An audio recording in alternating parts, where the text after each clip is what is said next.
You know, I've been making videos for a while now, and my goal from the start was to more or less bring us gaming nerds together by sharing with you some of my favorite games that I felt were overlooked or underappreciated. I don't want to cause a ruckus, I just want everyone to have a good time.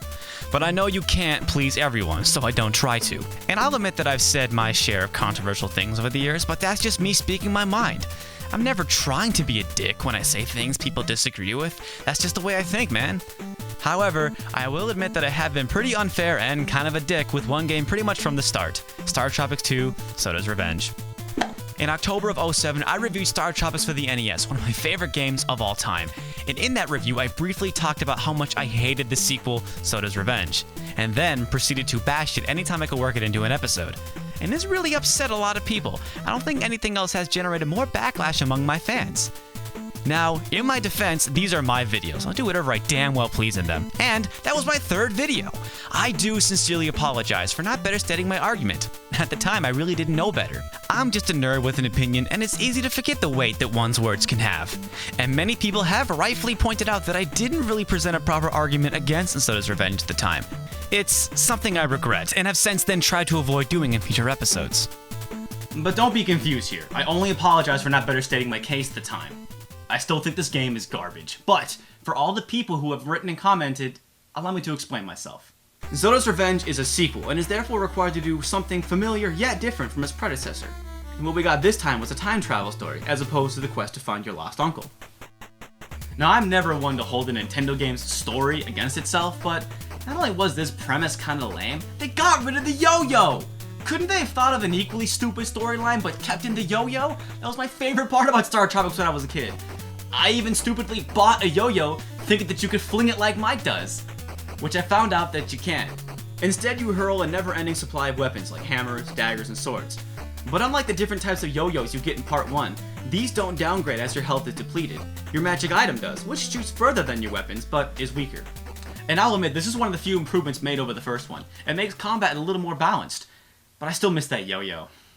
But back to the story premise. Why Zoda's Revenge? He wasn't really a huge part of Startropics. We didn't even know he existed until pretty much the very end of the game. I mean, never mind you killed him in Part 1. Why time travel? Why couldn't Zoda get his revenge by just kidnapping all the Argonian children again?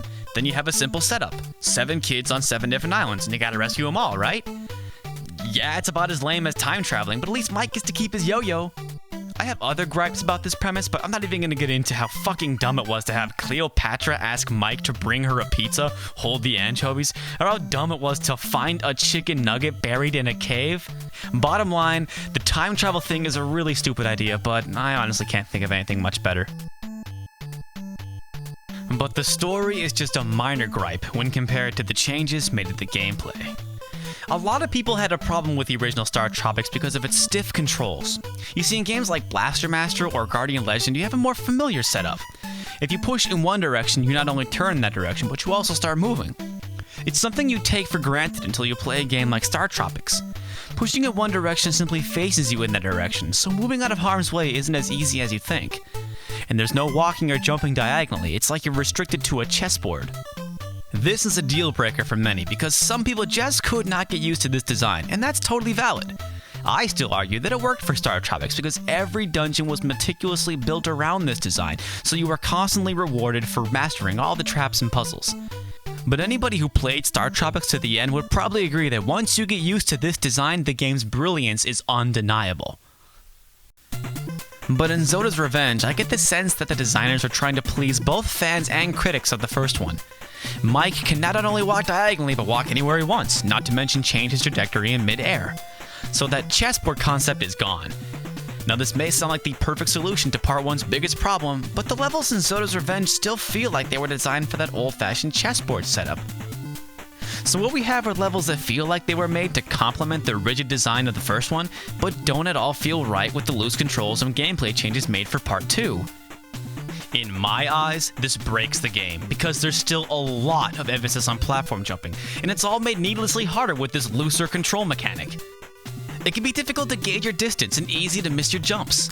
Some edges you can just walk off and die, making it even worse. And take this stretch of platforms here, they just don't work with this new design, but they would have been perfect with Part 1. Enemies can sometimes be just below your line of fire, but are still able to hit you. This kind of crap never happened with Startropics because Startropics had a system that didn't need to be updated or altered. So what we have here is a game that looks like Startropics, kind of feels like Startropics, but it's not. It's something else trying really hard to be Startropics while at the same time trying to be something completely different. It's a game with an identity crisis. Another deal breaker for me is an almost complete lack of post damage and vulnerability, or as I've always called it, blinking time. In most games, once you've been hit, your character blinks, and you're invulnerable for a few seconds, but not in Zoda's Revenge. You have a fraction of a second to get out of harm's way before you get hit again. But that's not so bad, you know, there are many games that have really short blinking times. Oh, but did I mention you're stunned every time you're hit, and when you're stunned you can't move or attack? I can't even begin to tell you how many times I died because I got stuck on top of an enemy and couldn't get away in time as it hit me over and over and over again.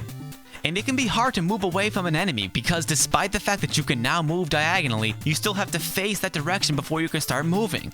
It's actually very difficult to move away from an enemy and walk away with any health at all. Look, see, I'm dead now. Boom, almost dead there. Look at that, oh, dead. So if you're not accidentally falling down pits, you're having your life drained so fast you can't do anything about it. It's not frustrating because it's hard, it's frustrating because every death feels unfair. And this all ties into my complaint about the premise. The game is called Zoda's Revenge, but Zoda wasn't even introduced until pretty much the very end of Startropics. So anybody who knows who Zoda is probably got very far or most likely beat Startropics. And if you played Startropics that much, you probably got used to the control scheme and gameplay mechanics. You probably therefore became a fan and picked up the second game and were like me and went, wait a minute, they changed everything. Why the hell did they do that? Seriously, who the hell did the developers think this game was for? And man, I ain't finished here. The graphics sure are hit and miss. Look at this, it's all just white up there. Couldn't they have put more trees or mountains? Yes, I know it's supposed to be snow, but they went through the trouble of putting buttholes on the hogs. Were fucking trees too much to ask for? My biggest complaint is the blandness of all the outside areas. None of the colors stand out, the look is very dull. The dungeons don't look too bad, but then again they don't look much better than the ones found in Startropics, and remember, that game came out 3 years earlier. The overworlds are all bland and boring, and the dungeons are only par for the course. And the music mirrors the graphics in terms of quality. Music for the overworld is terrible. Take the cave music from the second chapter. God, what a barren composition. You think they could have added a bass line to give it some body? And then the streets of London? Some of this stuff seriously reminds me of the Master System.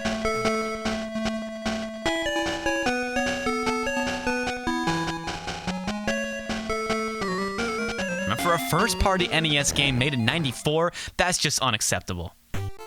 But that being said, the tracks for the dungeon fare much better. There's some quality stuff here, and this is definitely something I failed to mention in my review of Startropics. But again, it ain't got nothing on the first one. The best comparison is when you visit the first dungeon again.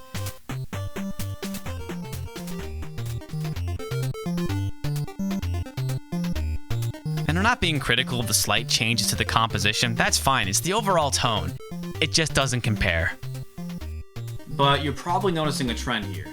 Zoda's Revenge sucks when compared to Startropics, one of my all-time favorite NES games. I mean, maybe if this game wasn't Startropics 2 and just some unrelated title like Time Traveling Mike, I could forgive these flaws. I have played this game through to the end, and I can say with experience, I cannot stand this game. But all this being said, I still recommend you play this game for yourself. And since my Startropics review, I have received about as many comments and emails that disagree with my opinion as I have that agree with it.